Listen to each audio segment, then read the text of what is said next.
Yeah? Amazing. Well, welcome back to our live audience and indeed everybody in the room. We're at Sinkley today, hosting the Simon Akers and Sinkley Career Day. We're joined by a very, very glamorous looking panel, I must say, and delighted to have industry professionals in the room from the KBSA, various retailers. We've got Cooch and House in the room. And just going through the panel, Ren, a fabulous presentation today. We've got Luke from Colville Kitchens, Damien, one of our presenters, Charlotte, who looks after showrooms for MKM, Barry, who presented, Kerry, L&D manager at the Builders Merchant Federation. We've got Neil from KBBG, DeCrice Buying Group, and Alex, MD at CompuSoft again. So, Alex. Yeah. I'm in the hot seat.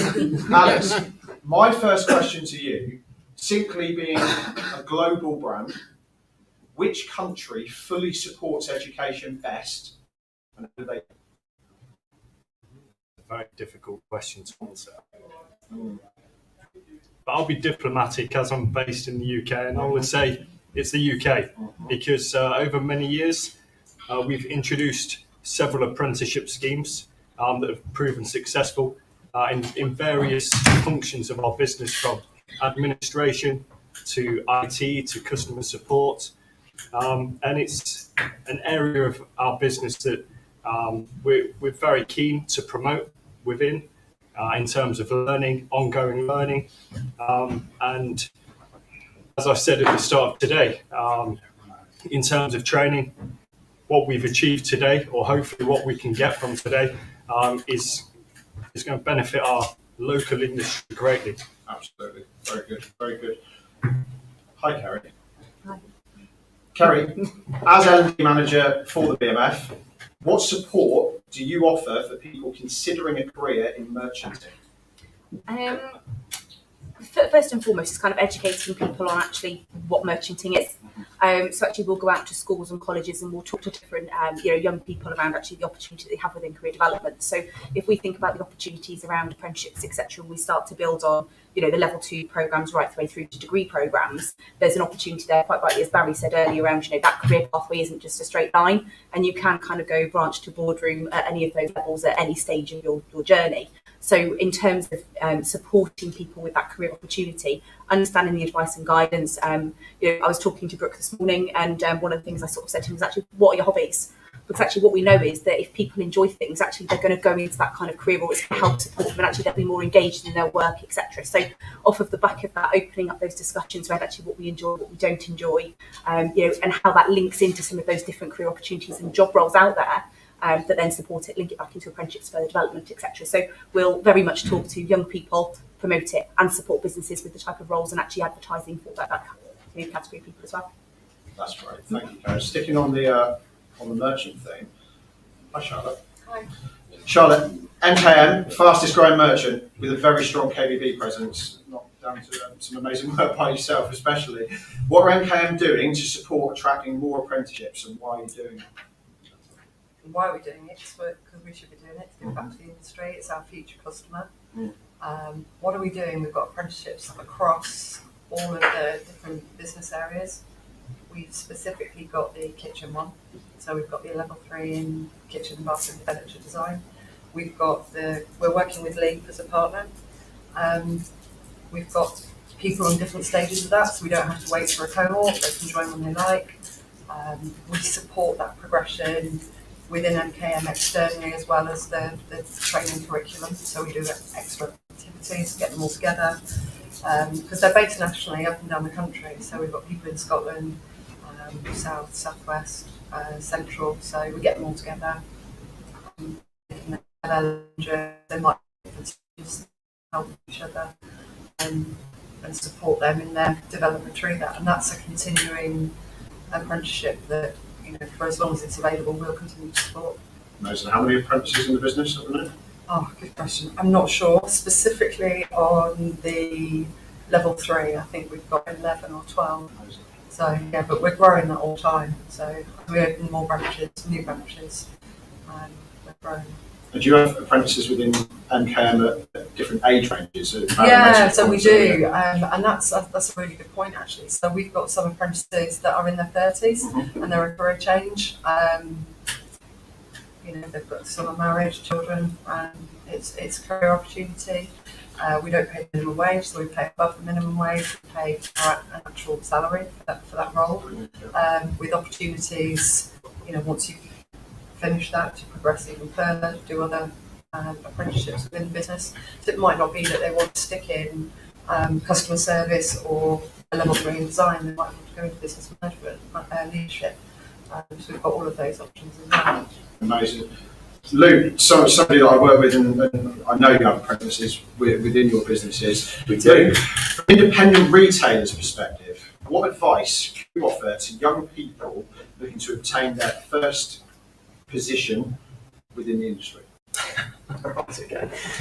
Well, that's a great question because I get asked this a lot at dinner parties. I've got 3 children, and our eldest is 18 and she's just gone to university. And we get asked a lot, would your children when they're older? And my wife, a couple of wines, no chance, no, never, it'd be the worst decision ever. But upon reflection, actually, it's an industry that's got so much going for it on both sides. On the design side, there's a career path there for anybody who's that way. There's the career path for the installation side. It's got so many benefits, and I think where we've fallen short over the past kind of maybe 10, 15 years is we've stopped screaming about the benefits of entering this industry, this specific sector. We've stopped screaming about why people should come into the sector. And I think that's something that we should do more of, especially for young people, especially for apprenticeships. Explain the benefits of becoming an installer. Some people may well have finished school and GCSEs and done A-levels and never picked a hammer up before in their life. So they are scared to go into that side of the business, but they don't have the information that's available. They don't have the information to go and actually, I'll give it a go. I might be okay. So I think it's really important for business owners, retailers of maybe my size, a typical retailer, I suppose, who when we do look to fill gaps in our recruitment, that we look at young people as something that's not just to be overlooked. It's something that we should support more. In extension to that, I alluded to the fact that I know you have apprentices within your businesses. Can you just tell the guys in the room and indeed on the live audience, who have you got? What courses are they on, and how are they progressing through the business? Yeah, so currently we have 2 apprentices who are in-house apprentices working with our install guys. So they're on the installation side of the business. So we're a little bit unique in regards to a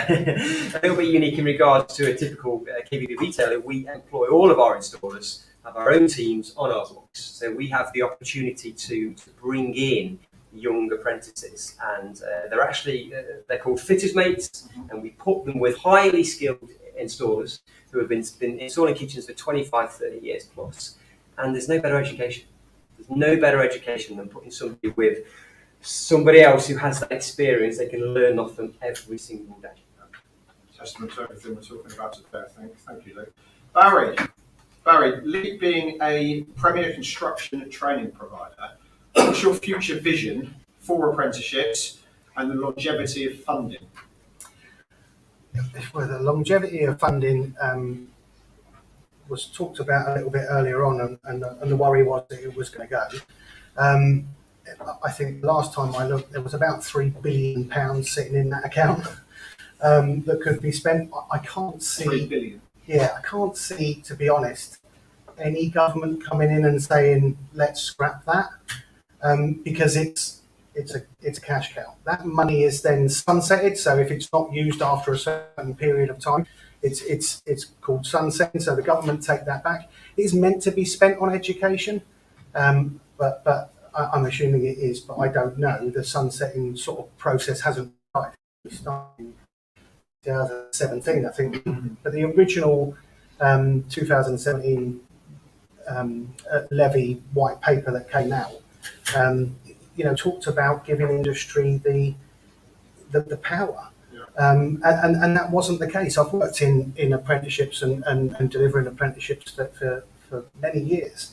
And giving employers the power to decide what is trained, how it's trained, what the standards are, was the best decision that was ever made. You don't want a training provider sitting there saying, I've got this standard from the Department of Education, and I'm going to train your people to that standard. Well, I don't, as an employer, you want to choose what is relevant to your business. So the future for apprenticeships is getting businesses engaged with that process and talking to businesses about, well, what are the skills you need? What is the future of your industry? When you talked about the future of the industry, it's wild. Just this industry alone, the opportunities are massive. And we can train that now. You train into now. The future of the industry for apprenticeships, I'm not worried about the funding. I think the funding's secure. I think that's still going to be there. If for some odd reason it ever did go, I'm sure it would be replaced by something similar. The power is with the employers. Yeah. Employers need to decide what skills they want, how they want that to be trained, and then engage in the process. Take on an apprentice. It's not a complicated process if you're working with people that have worked in that industry. Another one for you, Barry. I know Damien's got this on this as well. In a previous life, I worked with an organisation called the Northamptonshire Enterprise Partnership, that were government funded, disbanded several years ago. But the work that I was doing with them, I was an apprentice, not with this business, and I was really well looked after. Living level 3 was great and progression amazing. What I was doing was I was travelling around schools and colleges, meeting mainly 15, 16-year-old, and they were maybe a bit lost, and parents are going, if you're smart, you go to university, if you're not, you don't. I think that there is a stigma, and again, I had Damien talk on this last week, there is a stigma that the kids don't want it. They don't want to be doing it. What's your thoughts on that? Is there nobody that wants to take this stuff, or we've got a big bank of youngsters ready to come through? We've not been talking about it in the right way. And apprenticeships depends. It's a generational thing. My dad was an apprentice carpenter, so he spent 5 years sweeping up sawdust. Yeah. Then he got to make some apprentice pieces. Then eventually he got to pick up a saw. Yeah, that's not it. That's not what an apprenticeship is now. Apprenticeships when I was younger was for naughty children. We had NVQs, not very qualified. Yeah, and it was for naughty. It was for naughty people that couldn't do education. I think we've realised, and I think we don't credit young people enough now with the knowledge that they have. How does it work, or how does it make sense to go to university, come out with 40 grand's worth of debt, when you could? So you're spending, what is that, 5 years, 2 years at college, 3 years at university, 5 years, come out with 40 grand's worth of debt minimum, yeah, 40 grand's worth of debt. Then you've got to go and find a job. And then when you get to 25 grand, is it now? I think they're just up to it. Then you've got to start paying that back. So why wouldn't you spend 5 years working your way through an industry, working your way through a business, getting that same level of qualification and building up, your network of connections, that building up that industry knowledge? That's the smart route. You don't have to be. I almost think it's daft now to go to university.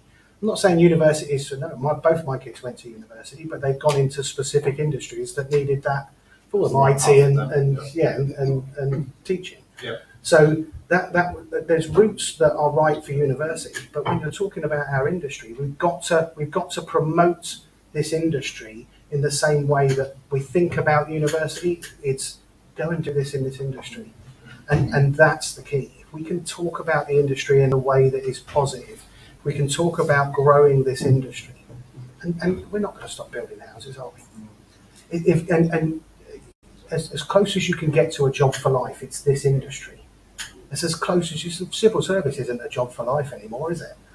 But you think about the industry we work in, it's as close as you're going to get to a job for life. You can work anywhere in this country, anywhere in this industry. You could move around if you wanted to. You can't do that with other industries. And you can train from level 2 all the way to a master's degree for free. I used to tell, when I was doing this work that I mentioned, I used to tell a similar story, and it's a true story. I had a friend at school who I had to be really careful about, you can't slander university in these conversations, because that really is a great path, and people do very well out of it. But I used to tell the story that my friend Ryan went to university and he did a law degree, and he invested a lot of time into it, and he came away with a huge chunk of debt off the back of that. He now runs his dad's plastering firm.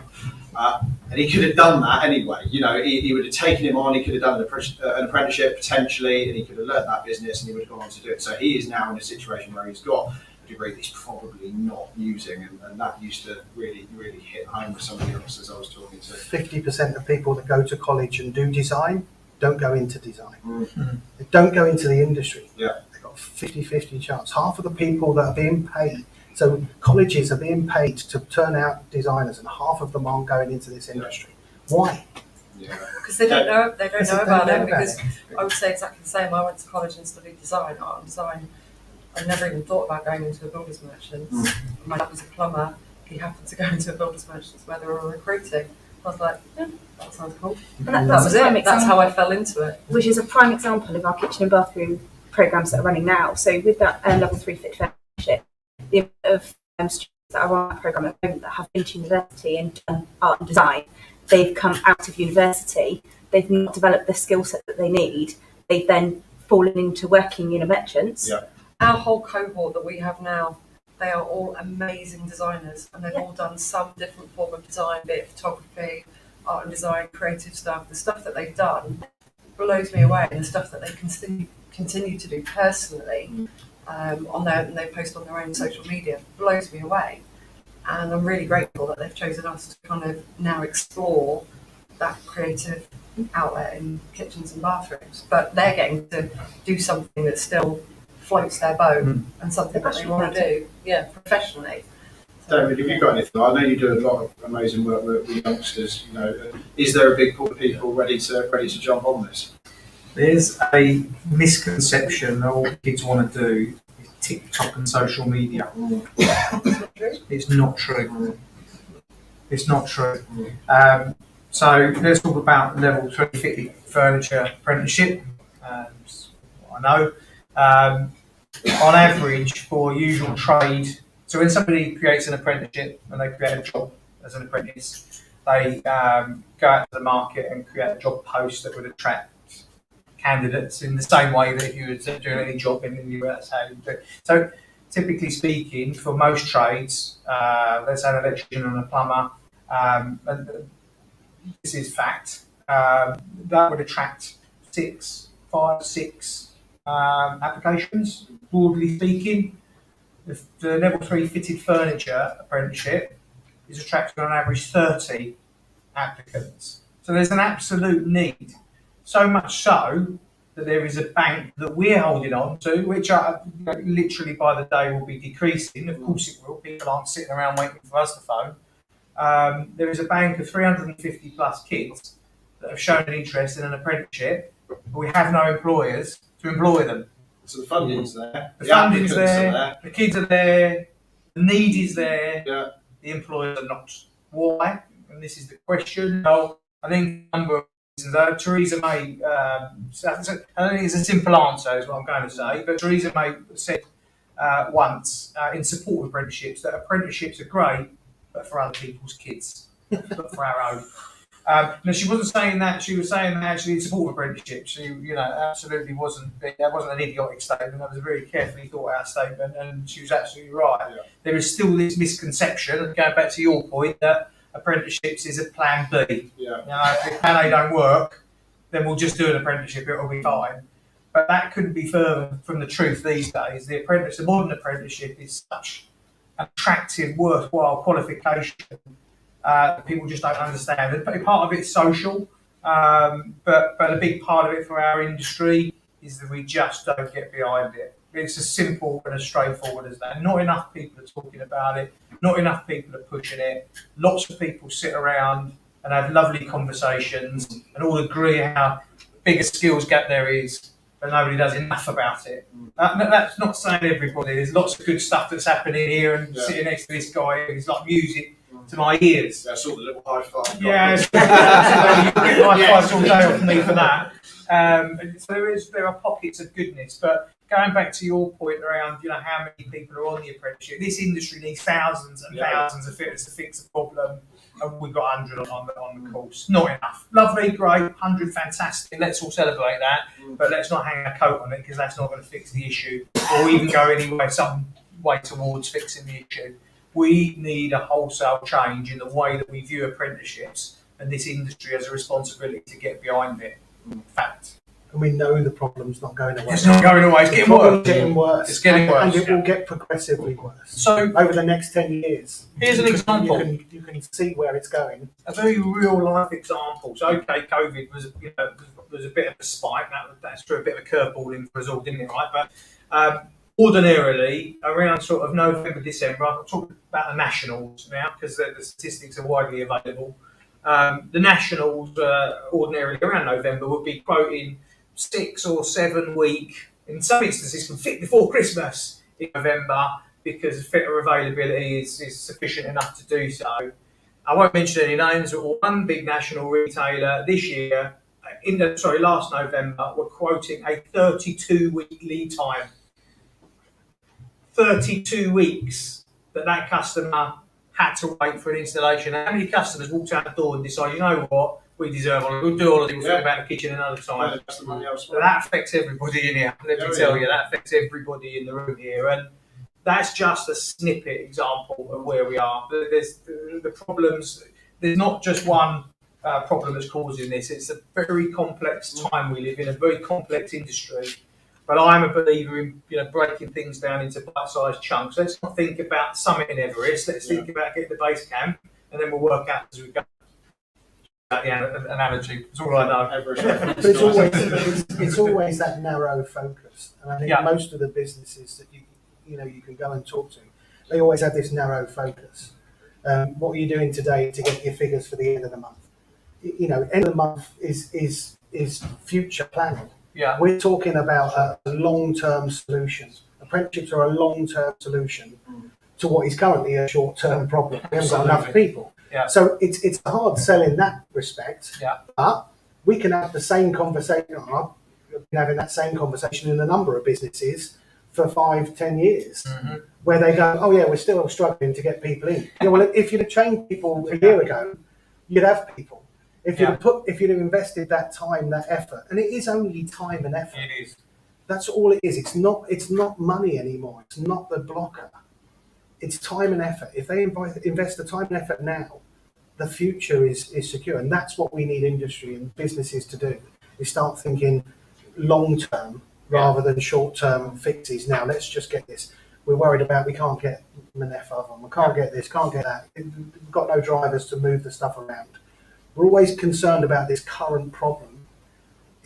Apprenticeships is a long-term issue, and it's like I say, it's not going anywhere. Yeah. And we know we could decimate this industry in 10 years, easy. Oh yeah. Easy. Yeah. The interesting thing, one of our biggest calls to action, people knocking on our door as an institute for KVB installation, is, can you help me find some fitters? They genuinely believe that there are fitters, roaming around fields that are kind of waiting for us to find them and connect. They don't exist, I'm sorry to say. Take it from somebody that works in recruitment. Yeah. I mean, if the phone used to ring and somebody said, can you get us? Yeah, great. I mean, I've got examples in the room of people that, you can find me a fit. Oh, God. Absolutely. You've got more chance of finding unicorn dust than you are finding a fitter that's available. And if you do find one that's readily available, ask yourself the question, is that the right fit for your business? And what we're noticing as well is, I think we've had this conversation before, prices are going up, right? So that there's less availability, which means fitter can charge more for his work. Yeah. And actually, he might not be a fully qualified kitchen fitter. He's Yeah. just he might be a carpenter that put his auntie's kitchen in once Or upon a worse time. still, not a carpenter that or, just or that. watch the some RYSOS. opportunist guy, and be based on this. If we're looking at those options now. You don't need a crystal ball to work out the potential for disaster for this industry. Let's go back to this new and wonderful, go back in time now, let's imagine we've all got longer hair or more. Let's go back to the 80s when we had this new product of white gold. Does anybody remember that? Double glazing. This was beautiful. This was going to cut energy bills in your home, keep us warm. Our kids would be coughing up at Christmas because the walls are damp anymore. Let's get this beautiful new product of double glazing. Of course, consumer wanted it, so there was a spike in demand. There wasn't enough tradespeople to meet that demand. That created opportunity, which attracted the opportunists. And before you know it, white gold turned into a problem that people didn't want to buy. Now, regulation changed, associations coming in, introducing standards, all of that changed. Education was introduced, and that made the difference. But it put that industry back 30 years. Now you think, oh, well, that would never happen again, would it? This was in the 80s, things have changed since then, Damien. But let's look at the renewable energy market. So let's look at 10 years ago when solar, people were starting to talk about the environment, we're starting to talk about plastic and, can we continue burning coal and, killing polar bears? You can't do that anymore. So solar became a thing. Government got behind it. They backed it financially, much like the old apprenticeships, just saying. And guess what? Consumers wanted it. Our energy bills would reduce. We'd stop killing penguins. Fantastic. It's a great initiative. We'll all put solar panels. Not enough people in the market paid tradesmen to actually put these up. People were literally flinging panels on the roof in hope that they would stick, and of course they never did.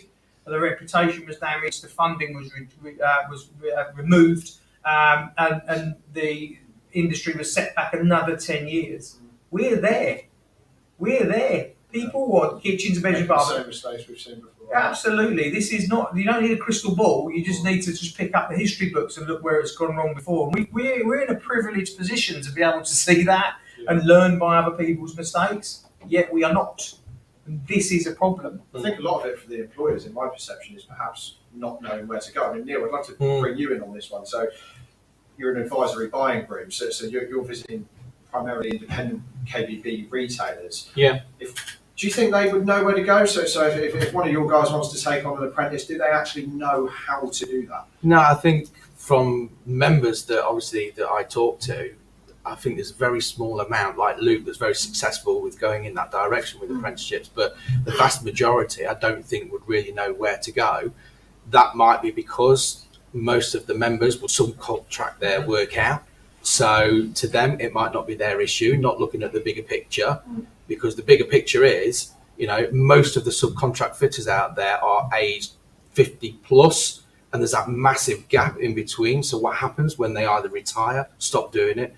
Where's the next generation coming in to fill that gap? So us as a buying group now, we have to be doing something to go to talk to those members that are not actively looking for apprenticeships. I know at the moment we're working to try and do something with yourself, Damien, to try and then go out and put a plan in place so we can actually discuss this in a lot more depth to sort of help do our bit to fill this huge gap. What about other job roles? Designers, project management, and MKM, great example, really successful at taking designer apprentices on. Yeah. Do the independents know about it? Yeah, as far as I'm concerned, the independents are just that it's something that is not discussed enough in our sort of day-to-day calls, our day-to-day meetings with them, because it's as a commercial buying group for us, it's more about the financial side of suppliers and rebates and bonuses that really is what they took what we discuss. The side business of things like employing designers, it's not something that comes through us as a self, but we need to do more in looking to fill these gaps for them. I've always the said, standards there, Barry. I've always said it won't be me, it won't be you, it won't be anybody that sells apprenticeships. We can't sell apprenticeships. It's not, because it's a weird thing to go, I'm giving you something for nothing. Here you go. And everybody goes, well, what? Hold on. That can't be right, because I'm a bit nervous about it. I won't sell apprenticeships. MKM doing apprenticeships sells apprenticeships for me because people go, well, MKM are doing them. Well, Yeah. maybe we should be getting into that. That's what we need, is we need businesses to take this up. Then we can start shouting about those businesses that are doing it. Then we can start showing the benefits of having those apprentices. That's what's got to happen. It won't be providers that sell the idea of apprenticeships. It can't be. It's got to come from industry. It has to come from industry, and we need to professionalise the industry. You've got to have that. The BMF are doing something with the Institute of Builders Merchants at the moment, and the KBSA. You guys, you all need to do stuff like that. You need to professionalise the industry, and we talk and sit there and say, well, we need a standard that we can all work to. They exist. They've been created, and if those standards aren't right, let's go back and change them. We can change the standards at any point we like. You must do it around that, Kerry. You see some members doing it. You see a bit of a domino effect. A lot of merchants feel obliged. They look at MKM and go, actually, they're doing that. We now feel obliged. We need to jump on board as well. Yeah, we've had some prime examples of that. Barry showed a slide earlier with all the different sort of businesses that we're working with the BMF and LEAP and driving that forward. And certainly, I certainly get more calls on a day-to-day basis now from somebody saying, Kerry, you've done this with such and such. How do I do that? Yeah. Right, okay, let's pick up. Let's have a conversation about it. And for me, we're talking to a lot of people at the higher level of senior leadership teams. Where actually, a lot of the drive around what people need and what training they need comes from the people in the branches or the people on the sales floors. Sure. Because ultimately, it's the young people that want to grow and develop. So going back to actually what is it that they want to develop into, starting to think about actually, how do we have those conversations? We talk about how we educate young people, we talk about how we educate businesses on, opening up to the opportunity of having an apprentice. But actually a lot of the guidance around it comes from schools, it comes from parental guidance. And it's starting to educate parents more on actually what are the opportunities. One example for me recently was a national apprenticeship show, and I had a girl come up to me, and the first thing she said to me was, my dad wants me to go to university. Yeah. Okay, great, that's really wonderful. But actually, how does that link in? Tell me a bit more about what that feels like for you. Yeah. And she was like, well, I'm interested in this and I want that. Okay, so have a look at these opportunities. And you know what? There's my card. If you want your dad to give me a ring and talk about apprenticeships instead of university, let's do that. Some case studies, yeah. But the reason it's driven, it comes from those individuals. So, when we talk about how people are going to get out about apprenticeships, like I say, it's not going to come from us. It's going to come from those individuals that are going through apprenticeships. How have they developed? How did they feel supported? And actually, what's the next opportunity? We've got a chap who's done a level 3 apprenticeship. He's done a level 5 apprenticeship. He recently came to our BMF Members Day and spoke about his experiences. During his level 5 leading a business apprenticeship, he changed from one business to another to still continue his development, but actually had the opportunity to meet Boris Johnson and was put in front of a board. So he now sits on a panel that supports apprenticeships with the university. But actually, he's now also just moved into working in another merchants as well and progressed his career. So in the last 3 years that I've known him, he's now had 3 different job roles, has continued to develop through an apprenticeship, but actually is in a more senior position than he was 3 years ago. And that's the stories we want to hear more about. We're talking about training and development, right? I mean, that leads to you and your career nicely. We're doing enough, our employers doing enough to get... Well, actually, I'm just interested to sit and hear what all of you have to say. And about 2004, I worked with relevant sector skills councils and awarding bodies about, I'm just going to talk about kitchen design, about a qualification for kitchen design. Because I know it's a professional job and we need skilled people. So I was asked, along with a working group, to come up with an occupational map, 2004. Now, only now is 2022, we now have got an apprenticeship for kitchen design. That's far too long. And I was told in 2004, we'll work with you as an industry, but if you don't take up the qualifications, it will fall off the shelf. And of course, that's just what's happened to our degree course. I cannot tell you the amount of work that went in to develop a foundation degree course. We then wanted it to be a BA and then a master's. However, I have to tell you, I have always been passionate about apprenticeships because I think it's a great avenue, a great vehicle for education. And if I say, let's take a personal circumstance. My son and I have worked together for about 20 years. he started off really in design and build, and then got interested in what I was doing, and then collectively we started our design studio. So really, I tried to mentor him, as you would do, as a young designer, and I've watched him grow and grow and grow. But along the way, as I take up what you were saying, both of you were saying, he now it's his business. He runs a business, but he's had to learn how to put together a business plan, management, project management, how to run a business. So although he's primarily a kitchen designer, he needs all of those skills, and really, an apprenticeship is just the perfect vehicle for it. The other last thing I'd just like to say is I think as an industry, we've also tended to look within our own bubble for apprentices, for staff, for the skills that we need.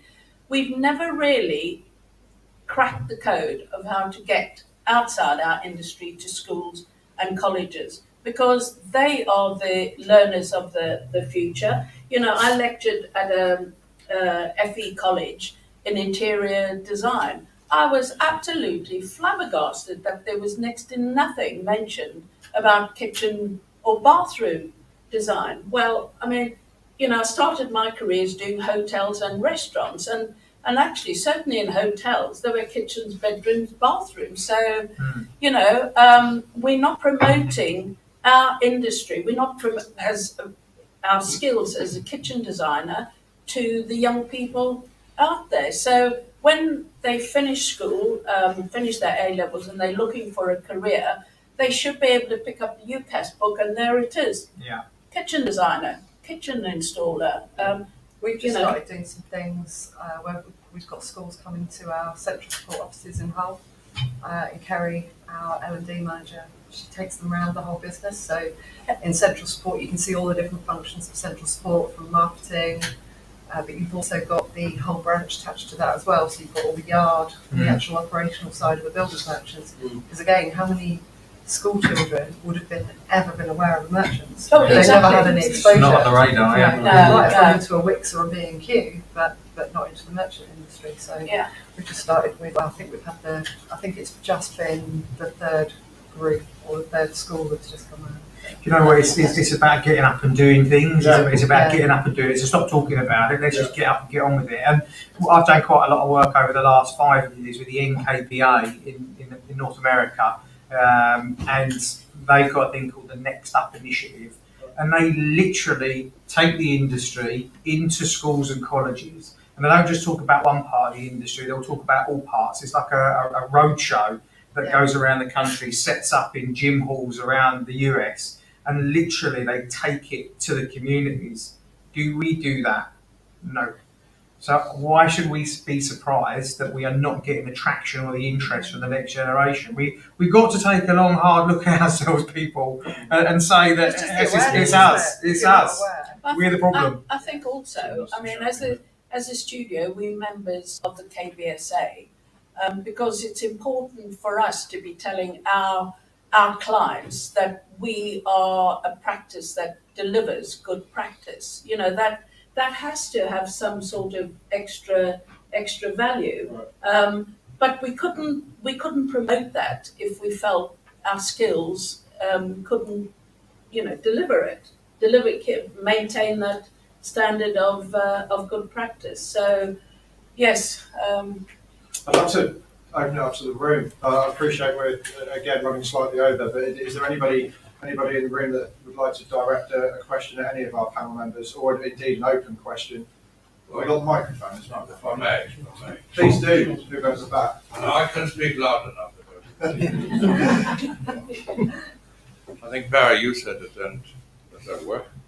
We've got a microphone going around that doesn't work. I think Barry Doesn't. and Renee, you said it quite clearly. If it doesn't come from within the industry, then you got no chance.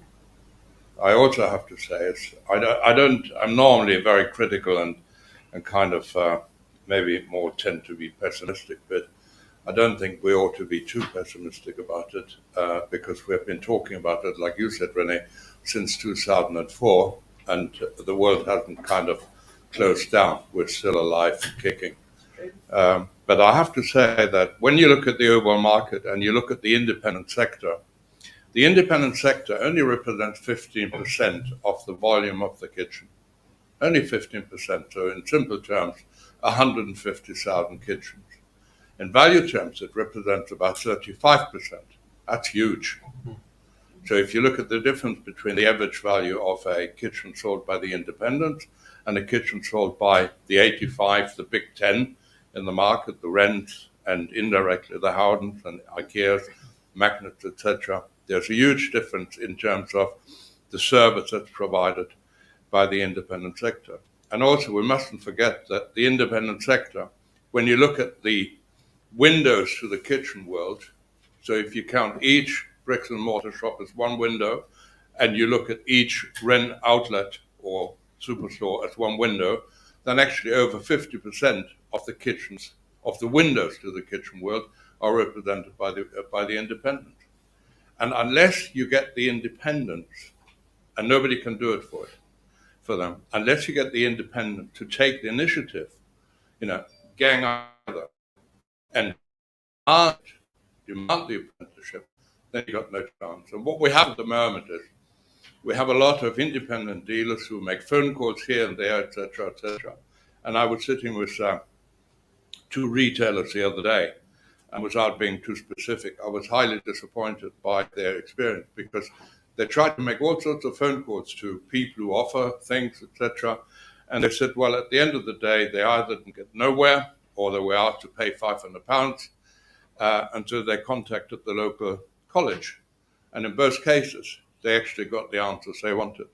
So by reaching out to your local council, to your local colleges and local institutions, you might actually achieve something without having to go through all sorts of commercial bodies, etc., etc. But what would be nice is if the independent sector, and of course the independent sector, and I think Barry and I, we spoke about that, we have to reach out and we have to combine forces.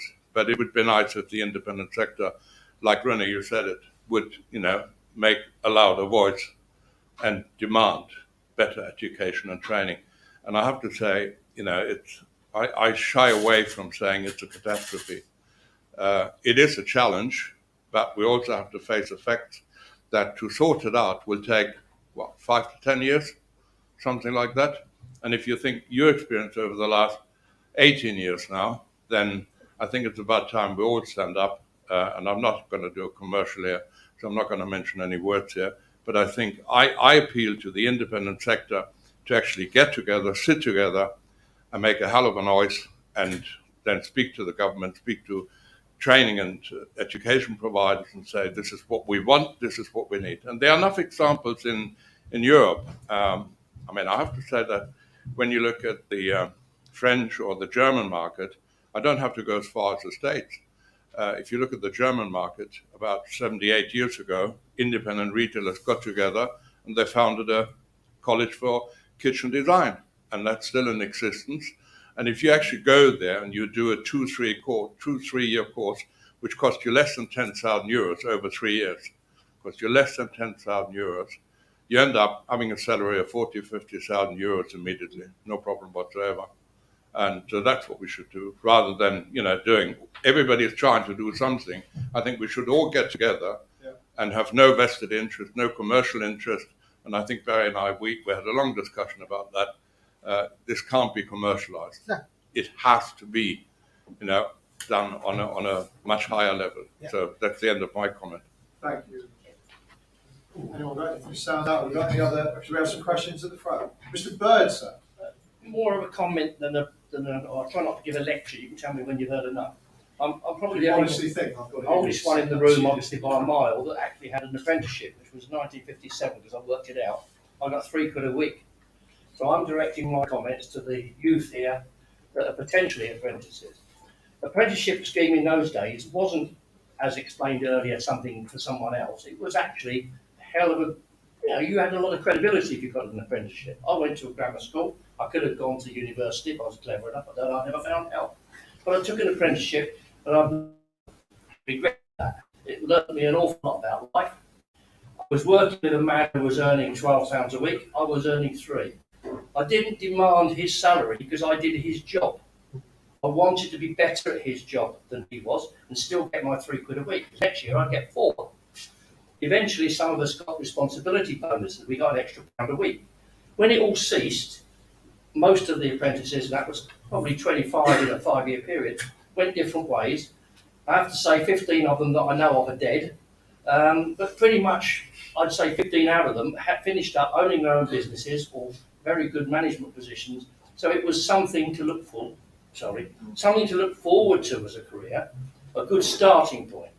There's a lot of comments here, a lot of obviously valid, but taking individual things. A design on its own does not sell a kitchen. You have to have other skills. You have to have sales skills, for example. Leave it at that. A fitter, what is a fitter? Is he a carpenter who works with an electrician? Is he a carpenter who's learned plumbing, so he becomes a 2-man industry? Oh dear, that's my phone. I'll press the button. Get rid of that quickly. Go away, wife. I don't know how you stop it. George, is that you I haven't enhanced technology. I haven't improved technology. So some of my life, or most of my life, has been based on good old-fashioned experience. So first of all, there were apprenticeships everywhere in those days. Why did apprenticeships disappear? That was the fault of the apprentices, by and large. They were subsidised labour, which they always were. Probably didn't appreciate they were subsidised labour. Therefore, if you had a 5-year apprentice, at the end of 5 years, he'd earned you nothing in that 5 years. After 5 years, you looked to him to earn you some money. What did he do? He sold himself to somebody who offered him 50p an hour more. So you didn't get any benefit from the apprentice in a true financial running a business sense, which is what running a business is about.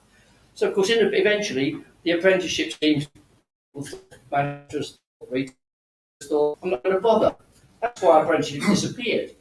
So it needs a little bit of, obviously, a lot of modern thought going into it here, but it also needs the old-fashioned, dare I say, morals. You need to want to do it. And you need to accept, I'm talking to the young guys here, that you will not earn top dollar money while you're an apprenticeship, while you're an apprentice. If you're a good apprentice and you learn, then the door is open. You can earn what you like by doing what you like. And I think that's an aspect that needs talking about, not knocking you get people who are interested in the job, you'll get employers interested in employing the apprentices. Pete, can I ask you a quick question? We've had quite a few questions come in via the live audience, and I am conscious of time. The term apprentice, this could go to anybody, but Pete, while you're there, the term apprentice, actual word apprentice, is it dated? Yes. Maybe not. Is that a dated terminology? I think it is. Well, yeah. Because I think it's actually turned a lot of people off joining. There's a lot of people talking about it now.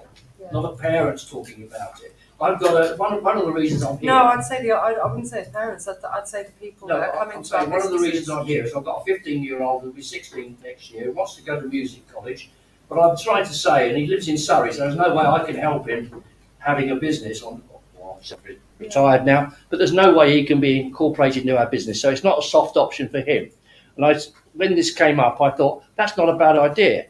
His mother, who is a single parent, she's got a degree. She does it's social work. So it's a lot of hard work for her to achieve that. She says apprenticeships are on the up. In other words, parents are talking about apprenticeships and they're using the word apprenticeship. Well, I think it's the people that apply. I mean, it'd be interesting to get these guys' views, to be quite honest. But I think it's the people that are looking at career options, and then I think it just goes back to what you've just said. So, in probably my experience of the last, October, 10 months of running the apprentices that we do within NKM, I think some of the little stigma around the word apprentice.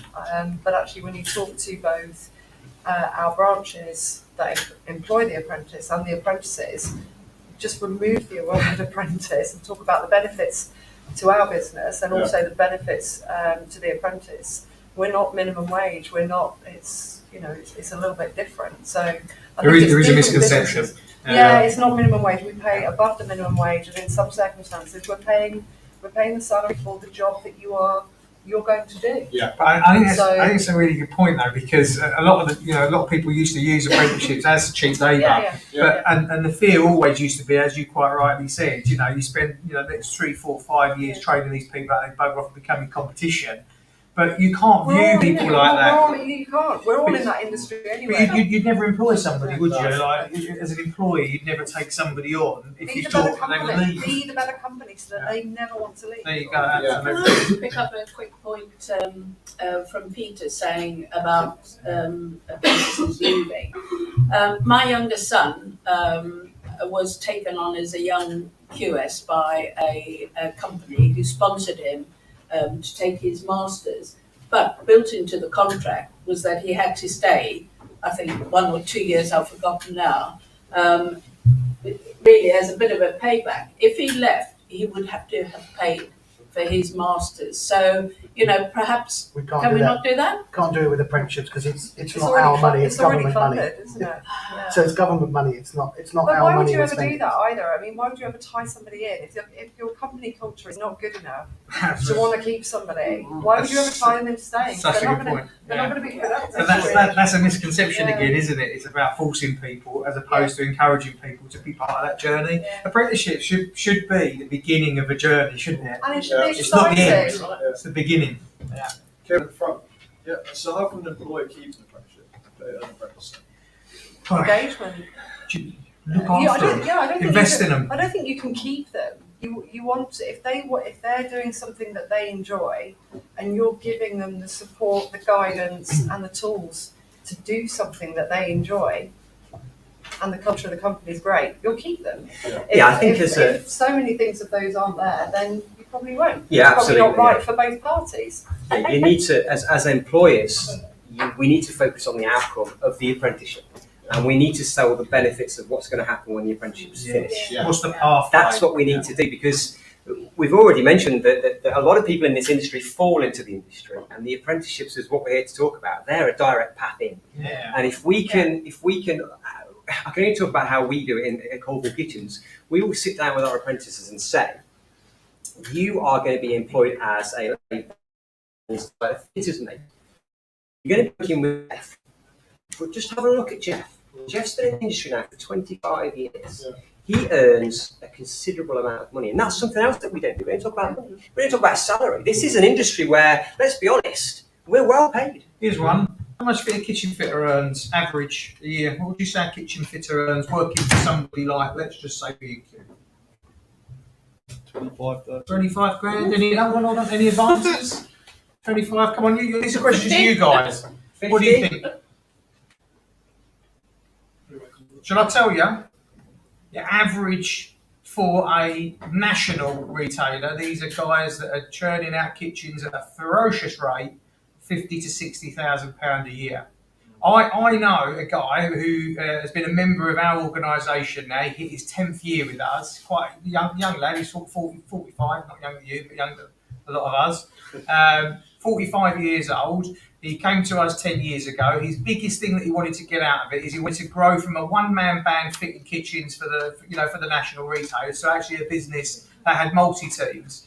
He turned over last year, and he come and bought me a nice bottle of champagne as a result of it. He turned over £6 million last year. £6 million quid. He's a kitchen fitter. Not bad. Not a bad option, is it? Exactly. And it's the numbers. You're right. No one talks about it. It's a dirty word, isn't It it? is a dirty word, and even in any sector, a careers path. They will know all about this from the job centre. We don't talk about this to young people. No. And if we're going to attract people into our industry, we need to say, listen, do your apprenticeship for 3, 5, 6 years. This is what you can achieve. This is where you're going to be. And to the points we raised earlier, your friend who went to university is going to be the same age as you, let's say 27 years old, and they've just finished university or they're finishing university, they've just started their career. You finish your apprenticeship, you've taken on a role where you're directly employed or you're subcontracted now, and you're earning probably 3 times as much as they are already, and you're on the beginning still. So it's really important that we talk about the monetary value of these careers, and we talk about the outcomes, where they're going to end up. 25 grand, eh? That's a bit of an advance, isn't it? Come and talk to me after. There's one more question in the room. Yeah, it's just one question. So anybody that is watching or wants to be an apprentice, How do they go about it? So if they want to be a kitchen designer, leaving here today, how would they do that? Would they approach a retailer? The What bulk would of they the do? people watching this are going to be youngsters who are going to be interested in a career. If they wanted one in this industry, how do they do it? Where are they going? Well, Barry. Come and talk to any of us. Yeah. So Talk to any of us. and I think that may be the problem. There is no one place to go. Yeah. So we have the National Apprenticeship Service, we have career sites, associations. You've got lots of routes in, but they're not together. And that's probably our biggest challenge, is we don't make it easy to make that happen. But I'll make But- it easy. www.bikbri.org.uk if you want to earn 60 grand plus. But it is. Always to share his mobile number with everybody about that. It's not messing about. There is a point though. I represent probably something like 60 independent retailers. They're franchises. A lot of them are new businesses. Where do they go? They always are looking for people. So you'll have a designer who wants to go in on his own, but he'll need somebody to work with him. Somebody that perhaps he can train to be a future designer. But at that point, they don't know whether they want to be a designer or whether they want to be a kitchen fitter or whether they want to get into the business. So it needs to be more generalised.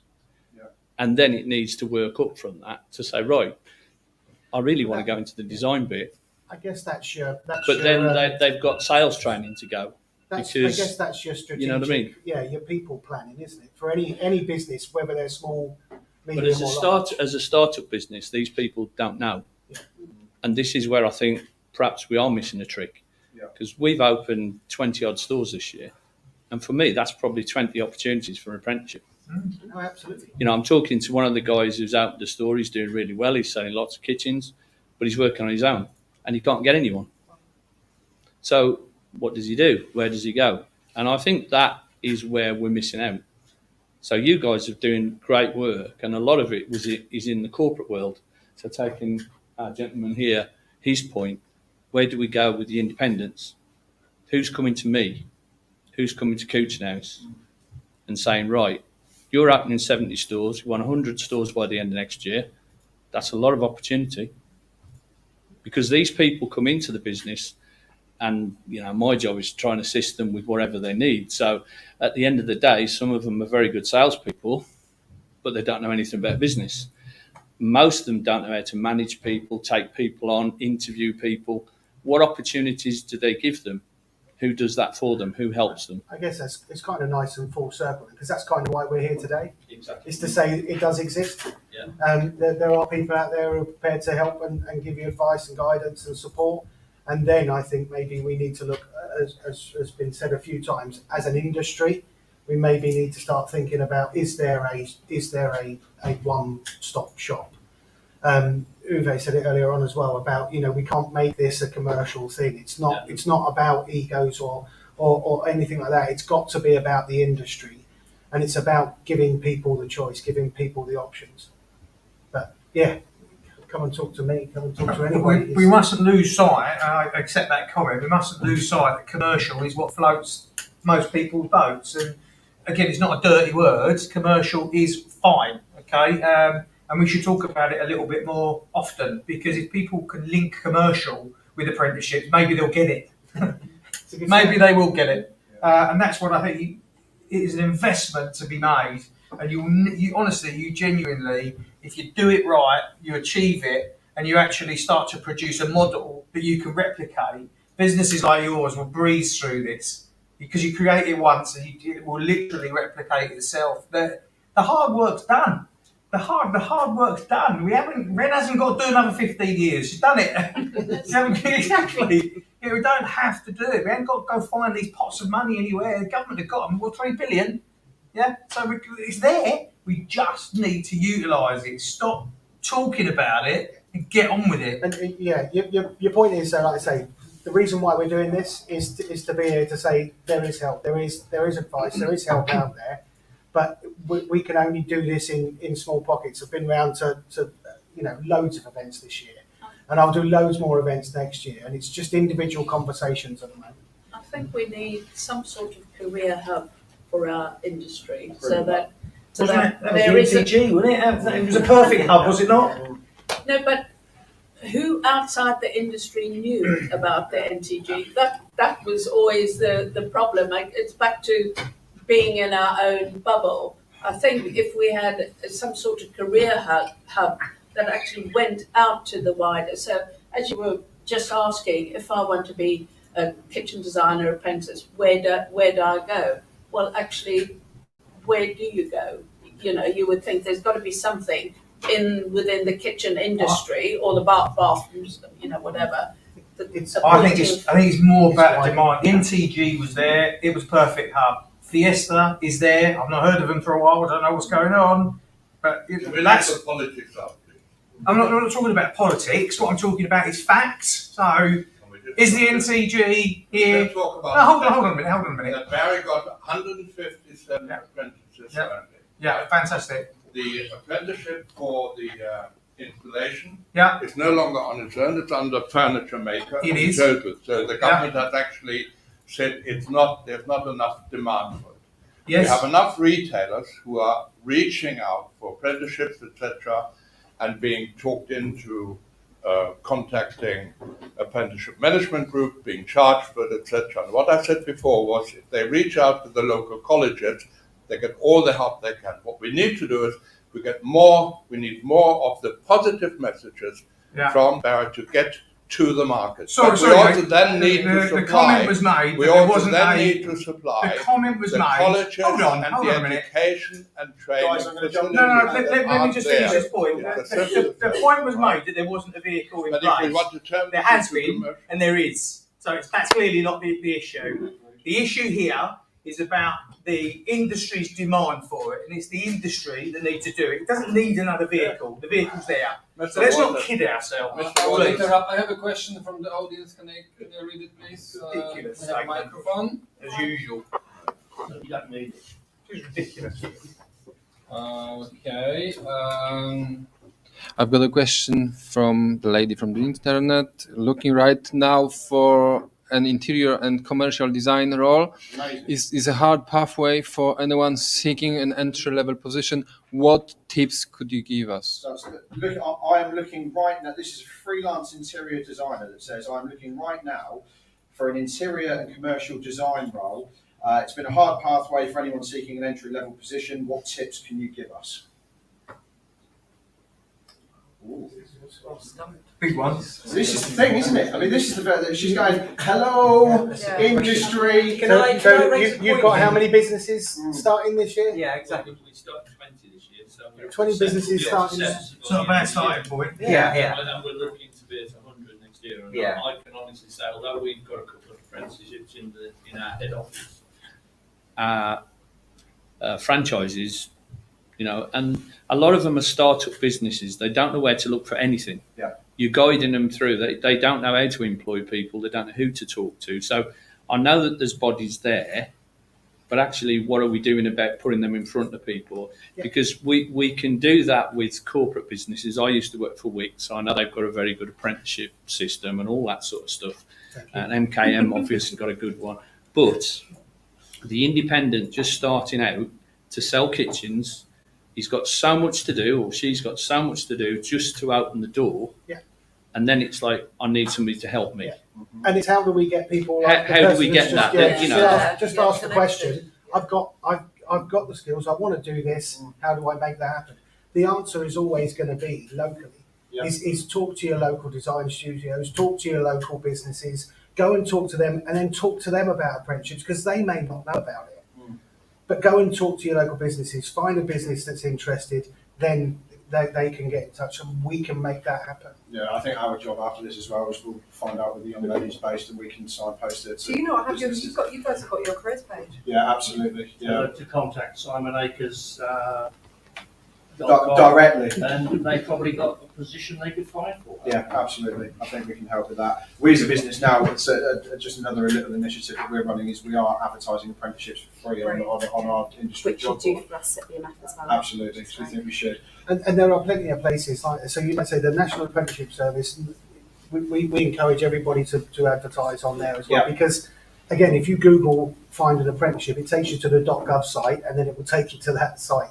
So there's one place they can be advertised on the .gov site. If you've got a job that you want to be filled as an apprentice and advertise it on there. Yeah. Because it's the first place you're going to Google. I want an Absolutely. apprenticeship. The first thing that comes up is the .gov site. Why are we not using it? Like you Just say, the very vehicles exist. We're just not using to, it. to answer that question directly, from a retailer's perspective, who's looking to employ a design consultant, what tips could we offer? I would suggest to brush up on your sales skills, because that's something that we don't discuss when we talk about designers. We get lots of people who apply for roles to design for us. Right. And I could fill my showroom full of designers, but if they can't sell, I there's agree. no benefit to the business. There has to be a benefit to the business. Yeah. So any tip to anybody who's looking to get into the industry from a design perspective, don't forget you've got to have good sales It's a skills. two-part job. You've got to have I good can sales assure skills to you that support it. the level 3 fitted furniture design technician standard includes sales, customer Yeah. service, It does. distribution. Yeah. It does the whole thing. It's a Qualification. cracking Yeah. standard. Guys, that's an amazing debate. Very healthy debate, which I expected it to be. We've got a lot of passion in the room, and why shouldn't there be? I think there should be passion. It's an important subject. We're going to break for some lunch that's now covered in flies and totally gone off. But we Yum, yum. Yeah, no, absolutely. That's it.